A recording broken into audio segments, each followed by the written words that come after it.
Professor Shakara, Permanent Secretary Special Duties, Mr. William Alo, members of the Nigerian National Merit Award Committee, the awardees, Professor Adesoji Adediran Adesina, and Mr. Bruce Paul Obomoyema, and Mrs. Adesina and Mrs. Onobrakpeya, distinguished guests, families and friends of the awardees, distinguished laureates, ladies and gentlemen. I'm delighted to join you at this investiture dinner in honor of our two new Nigerian National Order of Merit laureates, Professor Adesoji Adediran Adesina, NNOM, who is honored for his outstanding work in engineering and technology, and a living legend, Mr. Bruce Paul Obomoyema NNOM, who is honored for his exceptional work spanning decades of Nigerian history in the arts and humanities. But also this evening we have the privilege and pleasure of the company of some of the laureates of previous years. And they include the following, and I would wish that they would wave if they are here. Professor EXCELLENCY, NNOM. If you just wave so we can acknowledge you. Professor Mrs. Paulina K. Makiwa Adebusoyi, NNOM. Professor Tamre Ojaide, NNOM.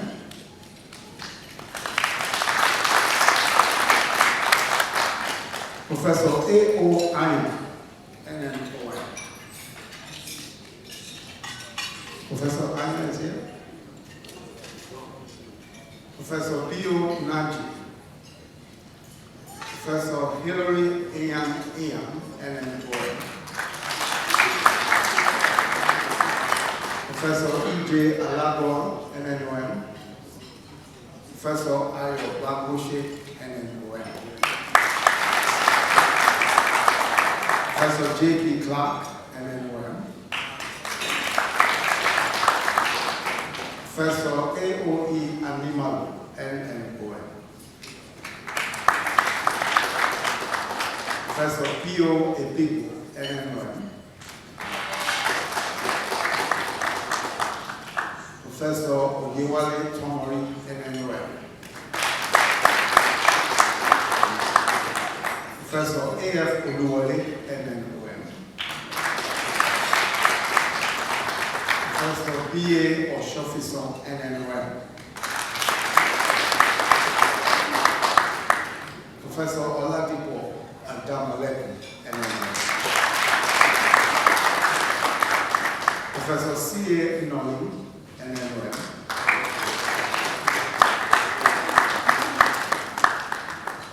Professor A.O. Esogwe, NNOM. Professor U.B. Ahmed, NNOM. Professor T.A. Odubeli, NNOM. Professor J.K. Olukola, NNOM. Eze Professor V.C. Ike, NNOM. Professor L.A. Banjo, NNOM. And Professor S.C. Ohagbula,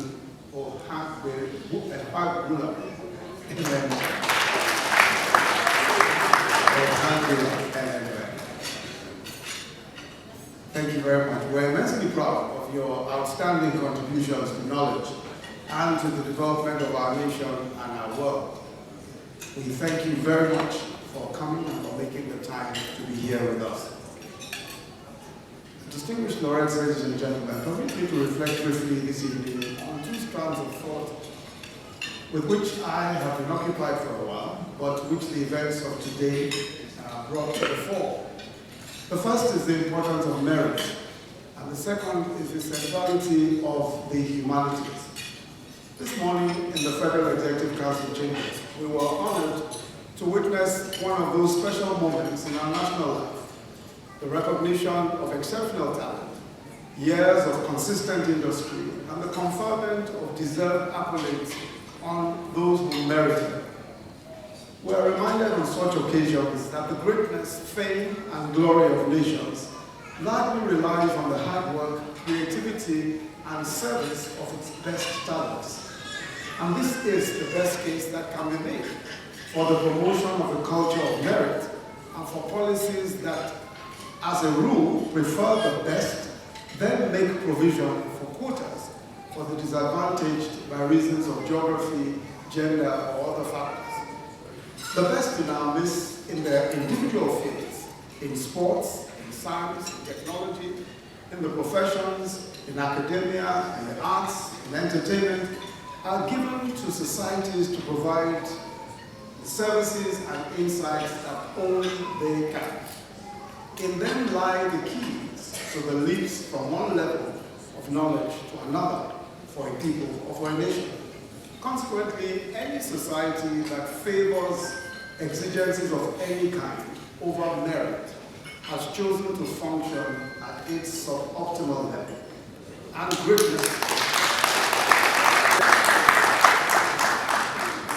greatness must, by the force of principle, elude it. High attainment, whether it be for individuals or nations, is a function of the priority given to merit. It brings me to the other issue, the growing tension amongst policymakers. Some who take the position that our emphasis on science, technology, engineering, and maths should mean discouraging the humanities and the arts. Indeed, at a recent meeting of policymakers, a distinguished academic argued that private universities should not be registered to offer courses in the humanities and arts, but to focus on science, technology, engineering, and maths. While it is sometimes easier to see the contributions of scientists to development, it may require deeper introspection to recognize the arts as a rampart of the human spirit and the bridgehead to meaning, to understanding that it truly is. Understanding, said Jules Foss, the president of Harvard University at some point, derives from both what is measurable and what is unmeasurable. It is enhanced by scientific insights and mathematical proofs, by philosophical puzzles and by literature, and art that transform the heart as well as the mind. Education, she said, must encompass all of these as it seeks to fashion not just employees and employers, but human beings who can help create a better future for themselves and for the world. Today we honor two of our best in the sciences and humanities. This happy convergence recognizes that it is not really a choice between one or the other. Science and technology carry us farthest on the wings of the refined thinking, the imagination, the visioning, and disciplined introspection of the humanities. I've read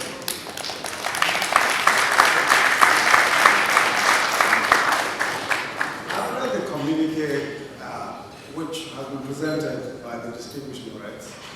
And I must say that I'm personally impressed by the scope of the issues covered. Permit me to say that we are on the threshold of turning around our economy and polity irreversibly.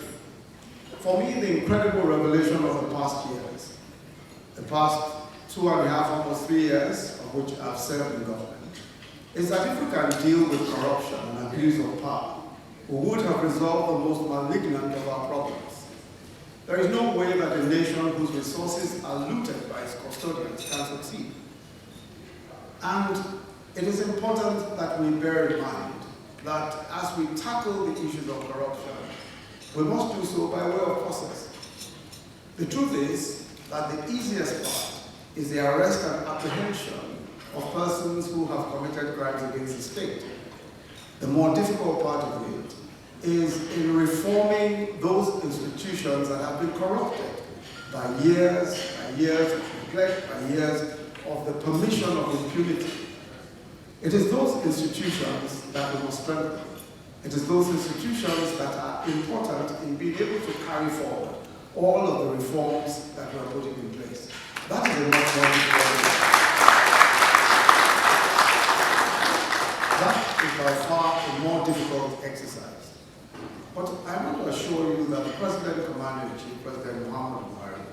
is completely determined and committed to ensuring that this country's fortunes are turned around irreversibly.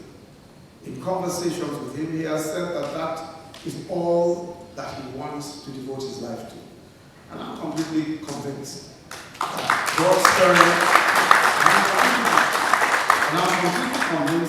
sparing his life, this country will see that deserved turnaround.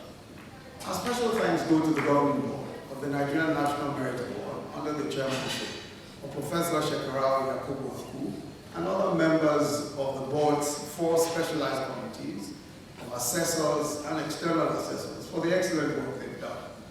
To the eminent laureates, please accept again hearty congratulations on behalf of Mr. President and the government and people of Nigeria.